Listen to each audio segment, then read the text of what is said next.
to become, quote, a dynamic intellectual forum, unquote, not only for scholars to interpret the past, but also for policymakers to debate the future. Earlier today, we had the unique opportunity to host a bipartisan meeting between members of the United States House of Representatives, led by Speaker Kevin McCarthy, and Tsai Ing-wen, the President of Taiwan, and her delegation.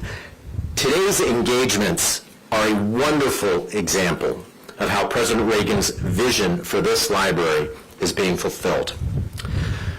Ronald Reagan believed passionately in freedom and democracy, not simply for Americans, but for all people around the globe. Before becoming president, he traveled to Taiwan on 2 occasions.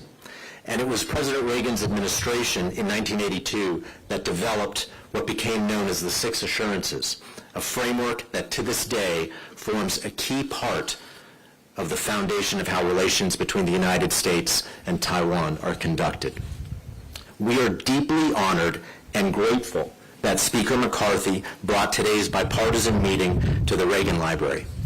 The Speaker's district is not that far from us here in Simi Valley, and he has consistently taken the time to support what we do here, from participating in our Reagan National Defense Forum and also giving keynote remarks as part of our Center for Public Affairs programming. Of significant note, in 2021, Speaker McCarthy tweeted, and I quote, "Ronald Reagan is, in large part, the reason I am a Republican." So it is my privilege to invite to the microphone a long-standing friend of the Reagan Foundation, the Speaker of the United States House of Representatives, Kevin McCarthy.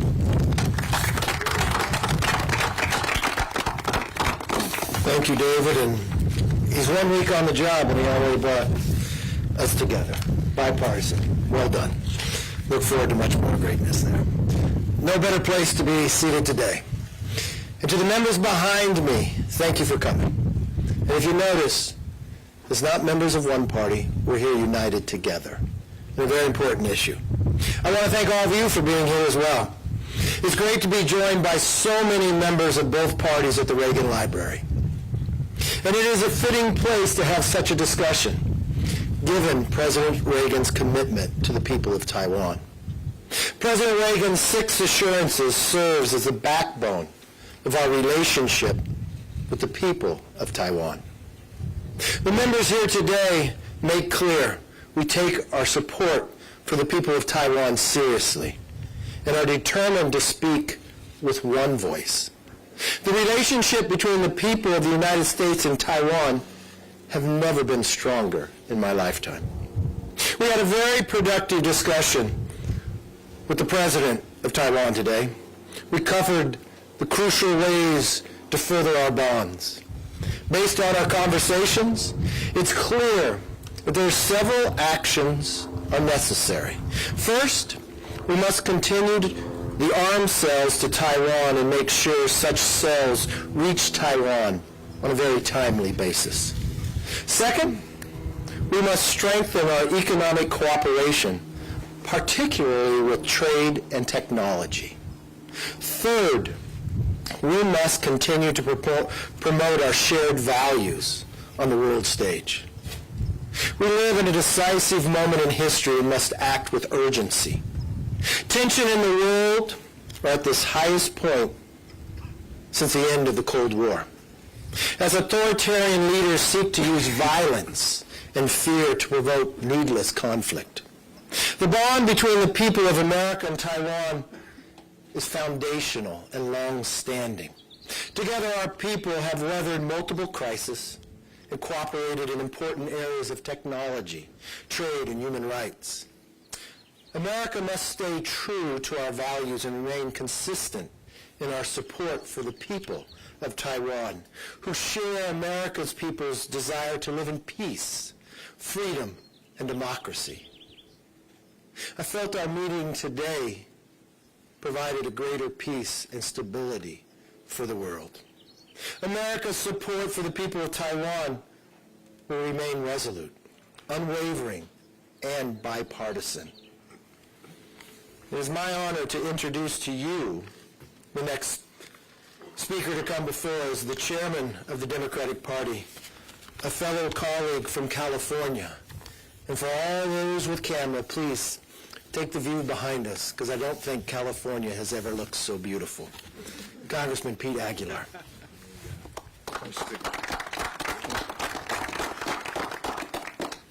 Thank you, Mr. Speaker. I want to thank President Tsai for the meaningful conversation today, and on behalf of the House Democratic Caucus, we offered our continued partnership and cooperation as we seek to grow our economic ties. Speaker McCarthy, on behalf of this bipartisan delegation assembled behind us, I want to thank you for facilitating this meeting and for fostering this bipartisan engagement. In matters of foreign policy, as the Speaker mentioned, it's important for us to set aside partisanship and work together to promote our common interests and the interests of the free world. In the 40 years since the Taiwan Relations Act has passed, the partnership between the United States and Taiwan has been rooted in the pillars of security, shared economic interests, and democracy. I told President Tsai that the House Democrats will never abandon this relationship and will work hand in glove with the Biden administration to affirm our commitment, because we understand the unique role and vital role that Taiwan plays in the region. We welcome competition with the People's Republic of China, but do not seek conflict.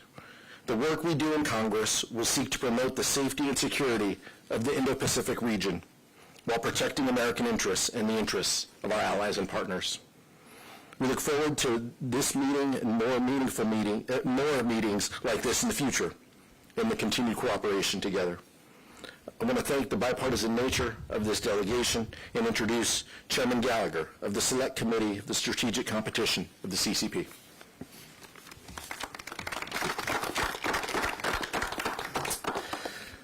Thank the Speaker. I thank all of my colleagues for being here today. What a special experience. President Reagan once said, if some of you fear taking a stand because you're afraid of reprisals, recognize that you're just feeding the crocodile, hoping that he will eat you last. Watching some of the coverage leading up to President Tsai's visit, I've been thinking about Reagan's crocodile. Some who failed to learn from decades of CCP behavior have been wringing their hands, wondering if we're being too provocative. But I would submit to you that if the duly elected leader of one of our most important democratic partners can't meet with American leaders on American soil, then we're merely feeding the crocodile that will eventually eat us. We must not be intimidated. And Speaker McCarthy and this bipartisan delegation are here today to send a simple message, and that's we are not afraid. We support our friends in Taiwan. We're going to keep saying that whenever we have the opportunity, and we're going to turn those words into action this Congress, bipartisan action, because Taiwan is a small but very bright candle burning at the edge of a vast authoritarian darkness. It's a testament to something President Reagan said in front of the Brandenburg Gate. He said, there stands before the entire world one great and inescapable conclusion. Freedom leads to prosperity. Freedom replaces the ancient hatreds among nations with comedy and peace. Freedom is the victor. And with that, I am proud to introduce my good friend and ranking member on the Select Committee on the CCP, Raja Krishnamurthy.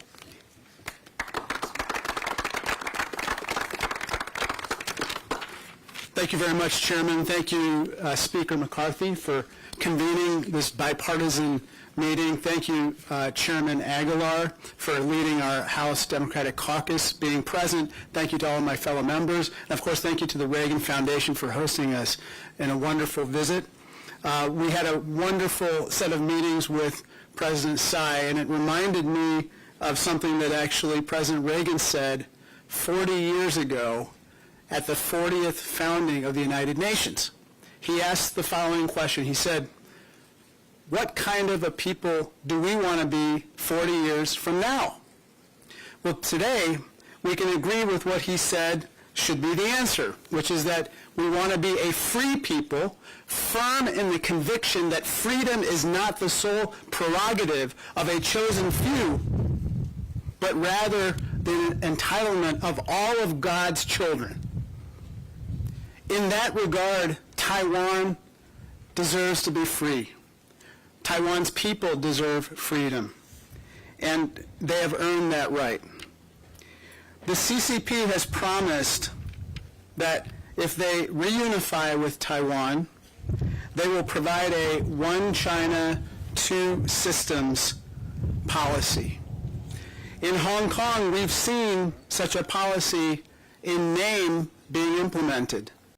Unfortunately to us, and to many others, it looks like a one China, one system policy. And freedom, unfortunately, has not been compatible with that one system. And so that's why our bond with the Taiwanese people is unshakable. We will always support them in defending their freedom. And to our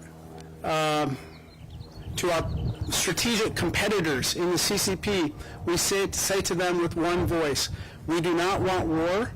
We don't want a cold war. We don't want a hot war. We don't want any hostilities whatsoever. We want peace. We are a peace-loving people. But we want a durable peace, and we must deter aggression at all costs. We must peacefully resolve all differences between and among us at the bargaining table. So with that said, I want to say thank you so much, and I want to now welcome Chairman Smith of the Ways and Means Committee to address us. This is such a special day, being at the Reagan Library, but it's a special occasion, and we have to thank Speaker McCarthy for organizing this event and each one of our colleagues that's here, Republicans and Democrats. It shows how important this is to our nation and how important it is to Congress, that we were able to have such a constructive bilateral conversation with the President of Taiwan, talking about our relationship from an economic perspective, but also from a security perspective, and the results of how we can continue to partner and work together moving forward. I think there's going to be a lot of benefits from this meeting. Happy to give all the tough questions to Speaker McCarthy. Before we begin questions, let me just say one thing. I want to thank all the members who came. They came from different parts of the country, from different parties, from different committees, with one goal. That's to bring peace throughout the world, but bring a greater foster of a relationship with the people of Taiwan. I respect the job that you're all going to do, but let me put one caveat for you. Today was a very important day on the subject we talked about. I know you'll try to ask me questions about a lot of other subjects. Leave that for another day. Today I'll only entertain questions about this meeting, and we'll hear. Yes? We have a microphone. We'll give you microphones too, so you can be heard. Thank you so much. Andrea Mitchell from NBC News. And it's remarkable to see this bipartisan gathering. And I was at the Brandenburg Gate with President Reagan and covered that, so this is quite a moment. Let me ask you, do you worry, Mr. Speaker, that you will escalate tensions with Beijing? No, it's not our intention to escalate. We want to continue to build and foster democracy and freedom. And there should be no fear. I mean, the uniqueness here, what I would think around the world, not very often does the world see Republicans and Democrats standing together on one issue. You know, when I first became Speaker, I sat down with Leader Hakeem, and we talked about this issue. And I said, I think some of the challenges that we have had with China have been part of the challenges that America has not spoken with one voice. We may have given conflicting views from going from administration to administration. I think what would bring and foster a stronger relationship is that Congress speak with one voice. And you found earlier this year, when a balloon traveled across this country, 100% of Congress voted together on a resolution. And I think today you found that we sat down with the President, united, talking about how we foster peace further. And the number one thing I see of how you create peace is you communicate. You communicate with one another, whether you be foe or friend. And that's something that we see different today. You're also reporting that the balloon did gather intelligence, what the administration has said. When will you respond to that? From my understanding, that was the purpose of the balloon itself. And I think that's why you found Congress speaking with one voice. It doesn't matter what country that comes from. It should not be allowed to go over our airspace and gather with the technology that it has today, and we'll figure more about that, and there might be ramifications further based upon what the actions were taken. Mr. Speaker. Thank you. Yes. Thank you very much. Thank you, Mr. Speaker. Josh Campbell with CNN. I have a clarification and then a question, if I may. Yesterday in Bakersfield, you did an interview and you described China as a country that is very important country, was the quote. And I'm just curious, given the sensitivity of that word country, was that purposeful? And then second, I'm just curious, obviously we're here at the Reagan Library. We've heard President Reagan mentioned several times today he was impactful on your career. In a different place and time, when the Soviet Union was the adversary, he was asked what his strategy was, and he said it's simple: we win, they lose. 4 words. I'm wondering, in the modern era, with China increasingly described as an adversary, is that your view as it relates to China? We win, they lose. No, I think when you look to America, the world wins when we have peace. The world wins when we have respect for one another. The world wins when we have more democracy and more freedom. It was only fitting that we had this meeting here. Look, I believe in the 3 communiques. I also believe in the 6 assurances. That has not changed one iota. But I do believe in fostering a greater relationship and sitting here and understanding what the world looks like before Ronald Reagan took power and what the world looked like afterwards. And it wasn't just Reagan, it was other leaders around the world who stood of Lech Wałęsa. There were 2 Germanys. We watched Margaret Thatcher. We watched those who stood for freedom, stood for democracy, wasn't based upon a party. The world became a safer place. Authoritarian lost. But what I see today around the world is disturbing. And I think that unites. And the one thing I would take pride in as an American, you're watching your lawmakers stand together with both parties, advocating greater democracy, with a plan to help deter any chance of a war in the future. And what we learned from Reagan, peace through strength, trust but verify, respect your adversary. We've watched Reagan go when he spoke about the Soviet Union, but he went to the Soviet Union. He built a relationship. And we've watched the changes that could be brought. So, look. Look, I do not change from the 3 communiques the way they are. Yes. Thank you, Mr. Speaker. Alex Michelson from Fox 11. I'm curious, what is it about this issue in particular that is bringing you all together, where on so many other issues there's so much division? And also, just as a bottom line question, what is your message to China, who's threatening retaliation for doing this today? Well, my first message to China, there's no need for retaliation. But the one thing I would say to China, too, at no time, I am the Speaker of the House. There's no place that China's going to tell me where I can go or who I can speak to, whether you be foe or whether you be friend. I'm not the general manager of the Houston Rockets. And the one thing I hope all countries see is that we're united in this same approach, together, on both sides. And we're going to speak with one voice when it comes to China or any others when we look at foreign policy. One of my goals as Speaker is to take away the things that become so partisan. Not everything has to be partisan. I respect people on the other side of the aisle that have a different philosophical belief, but when it comes to peace, freedom, and democracy, I think that unites us. When we watch what's happening in the world today, a movement and a gathering, it looks like a little of a new axis of power. I think back to what could have the lawmakers done then, but that never took place in the 30s. So today we're looking at to make sure that we have peace going on decades in the future. I think it's fitting that you're here in Reagan's library. This is what he advocated in a world that was dangerous. He advocated peace, and he found a way to do it. That same place here. So a China should not fear.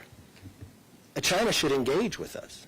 And I think from a point of view from Congress, I think we have a responsibility to speak with one voice, and we're doing that. And that should be a greater relationship with China at the same time with Taiwan. Yes. Mr. Speaker, Leslie Liao, Taiwan Plus News.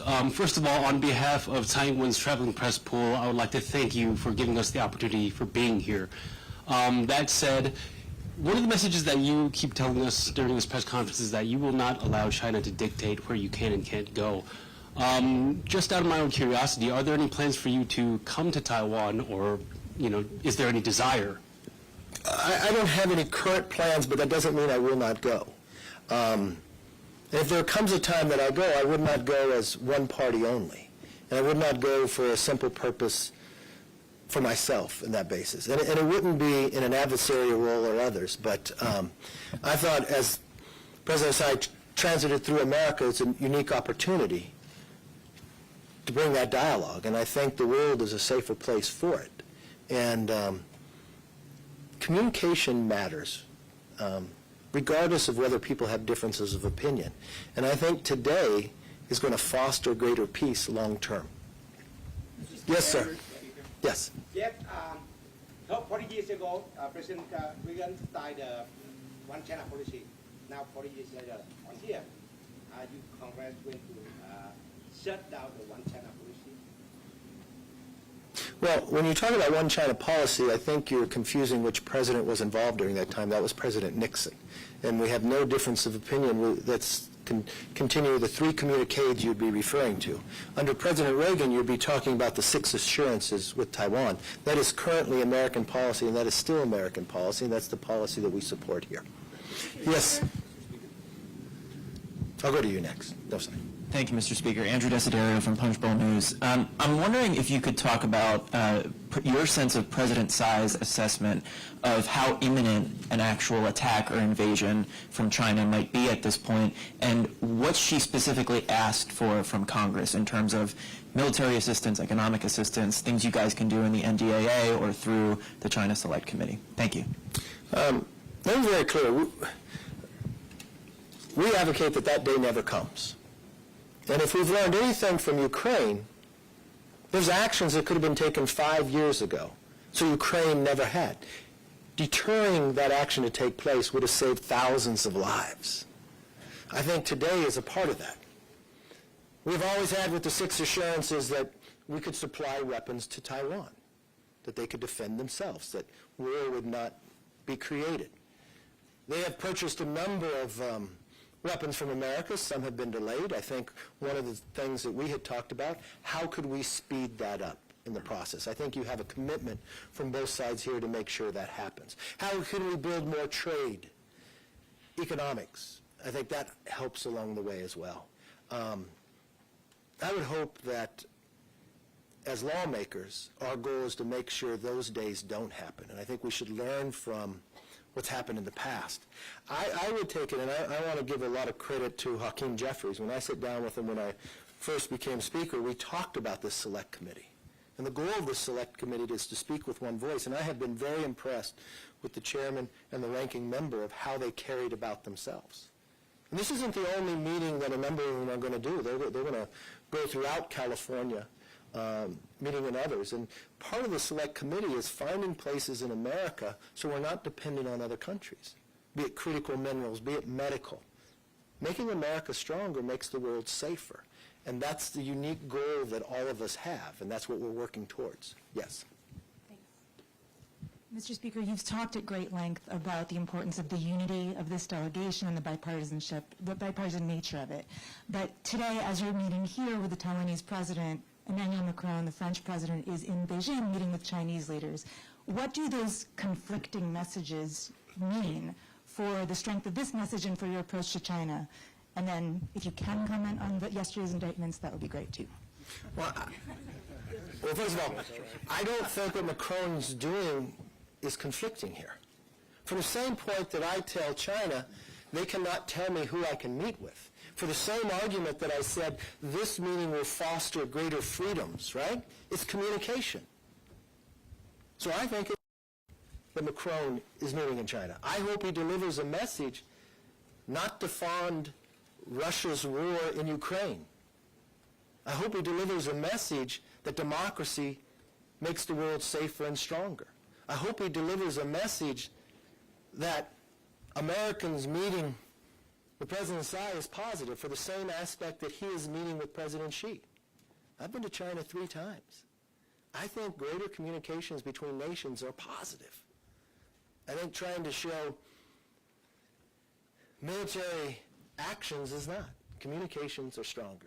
And the answer to your second question is no. Yes, ma'am. Thank you. Suzanne Lethe with the Washington Free Beacon. You mentioned that one of the topics you discussed was boosting arms sales to Taiwan. What's your plan to do so, considering the White House is signaling reluctance to upset Beijing? And then secondly, are you at all concerned that during Taiwan's next presidential election, a more Beijing-friendly candidate could win? Look, one thing I believe in democracy, and let them have a say in the process and decide who wants to lead them and have an open and honest and fair debate without others advocating inside.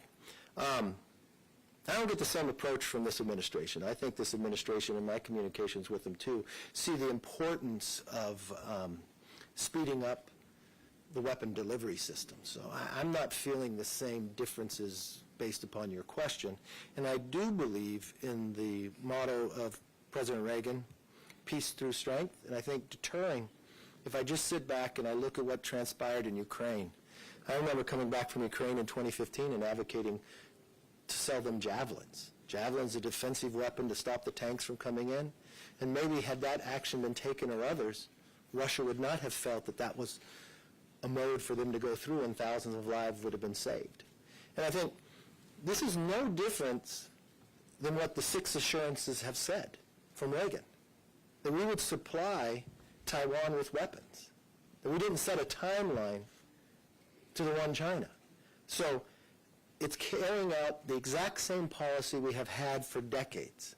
And I believe in that motion, if we're able to do it, they've already made the sales. It's the delivery of the system. And I think for that same action, if people would have taken that action in Ukraine, the world would be safer.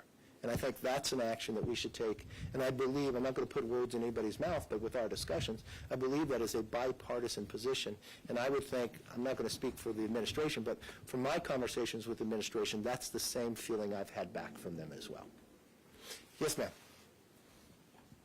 Thank you. I'm Hein from the Taiwan PDS. Speaker, I want, will you invite President Tsai to the Congress to get a speech?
Out communicating with others.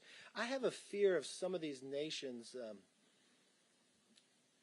changing their positions based upon a hope and dream of financial support for some infrastructure. We have found at times when China has done that, those nations have become in a more economic challenging time, maybe a dam not working in Ecuador, maybe becoming under financial burdens. So I truly believe that all nations should look at where it is and make a decision. I wish all nations would make a decision based upon democracy and freedom and peace. If that's the decision at the end of the day, or the determination, I have no fear of where people would make their decision. Yes, sir. Mike Flood with AP. I heard what you said about the weapons and also trade, but are there other areas where you think the administration could be acting more aggressively in toughening policy with China? Also, do you think that the country should specifically commit to the defense of Taiwan should China attempt anything militarily? Look, I know everyone puts these hypotheticals out there. Our goal is that hypothetical never comes to fruition. And what we know through history, the best way to do that is supply the weapons to allow people to deter war. Supply the weapons that people could defend themselves. It is a critical lesson that we learned through Ukraine, that the idea of just sanctions in the future is not going to stop somebody, but deterrent of being able to self-control is going to stop that. Your first part of your question, remind me again what it was? Yes, should the administration be doing more in terms of toughening its policy to China beyond what you mentioned, beyond sales and also trade? Well, the one thing I always believe, you should keep communication going. I think from policymakers here, the more that we're able to speak with one voice, I think the greater understanding China would understand where we stand, but more importantly, it would help them to understand, don't send a balloon over our airspace. Don't use authoritarian bully tactics, is not going to go far. We want to have peace, we want to have economics with you, we want to be able to grow like we had for a number of years together, and we want to continue to foster that. We respect your position, we respect the nature of your country, but the same part is you've got to respect democracy, freedom, and peace. And the idea of America in the last number of years of flip-flopping through administrations, I think had sent the wrong message to China. I remember my first time traveling to China in 1995. I remember going to Tiananmen Square, and there was a sign there, and it had two numbers. The number of days and the number of minutes to Hong Kong came under control. I remember the promises made that China did to Hong Kong, that they could keep their own version of democracy and others, and for 50 years, and they reneged on that. And I think that harmed them around the world. And I think if they understood that, we watched them shut down newspapers and freedom of press that have been there for decades. And I think when the world stays silent on those issues, that's what fosters a problem that gets you to that hypothetical. When you speak with honesty and integrity and you come forth in one voice, and especially the responsibility America has, that makes the world safer. And that's why, if there was a place to meet, it was here today. This isn't a lesson, and I'm proud of the fact that you see Democrats and Republicans. Democrats didn't budge and say, oh, you're going to Ronald Reagan's presidential library, because it wasn't about Republicans. It was the foundation of the idea of America standing for freedom and peace and democracy. It was the idea of those policies that America took during the Cold War and others. That the world is safer based upon what America took those policies on now. And as we look to what the world looks like today, I think this is the right place, the right time, and the right members to be together. Yes, ma'am. I am Tsai Ing-wen from Taiwan's media. I want to ask a question is about some representatives propose to build state-to-state relations between U.S. and Taiwan, or they say U.S. should normalize Taiwan-U.S. relations. What do you think about it? I don't see any change to our 3 communiques and our 6 assurance today, no. Yes, sir. Yeah. Okay.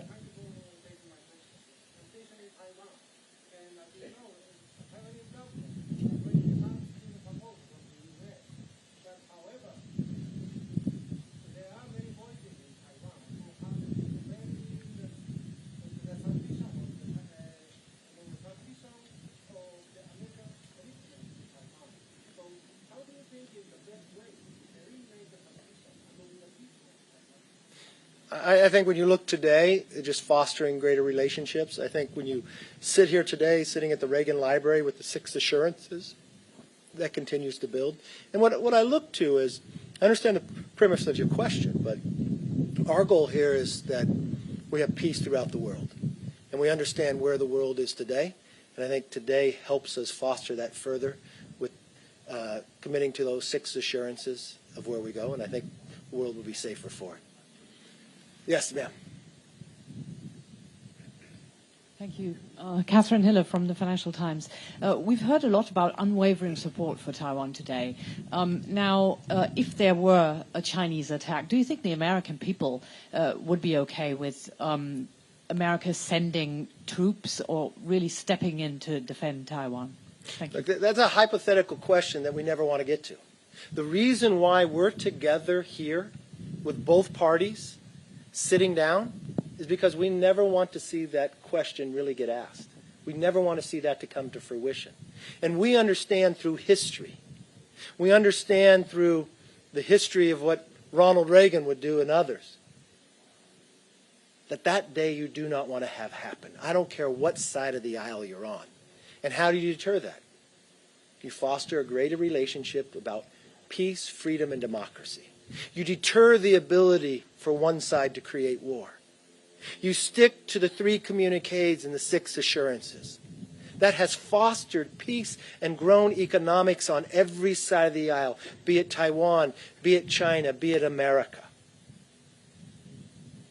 So that is what we're doing today.